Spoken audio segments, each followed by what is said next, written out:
சிவராத்திரி அன்றைக்கு இத்தனை காலங்கள் இருக்குமா? இப்ப எல்லாமே நீங்க முழிக்கணும்னு சொல்றீங்க. ஆனா உடம்பு எங்களுக்கு சரியில்லைம்மா, ஏதாவது ஒரு குறிப்பிட்ட நேரம் கண்டிப்பா இந்த நேரத்துல தூங்கக்கூடாது அப்படின்னு ஒண்ணு இருக்கான்னா இருக்கு. 3ஆம் காலம் அம்பாள் பூஜை செய்த காலம். அது 12 மணிக்கு ஆரம்பிக்கும். நம்ம வந்து ஒரு 11:45 இருந்து ஒரு 12:15 12:30 மணி வரைக்கும்.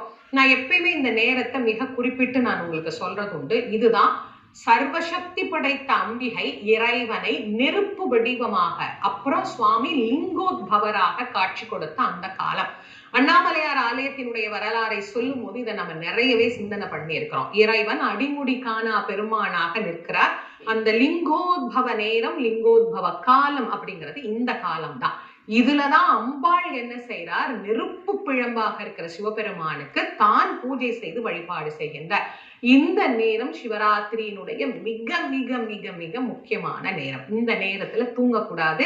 ஒரு வில்வமாவது இந்த நேரத்துல நம்ம கையால ஒரு லிங்கத்துக்கு நாம வச்சு வழிபாடு பண்ணணும். இதை மறந்துடக்கூடாது, ஞாபகம் வச்சுக்கோங்க. இப்போ இரவு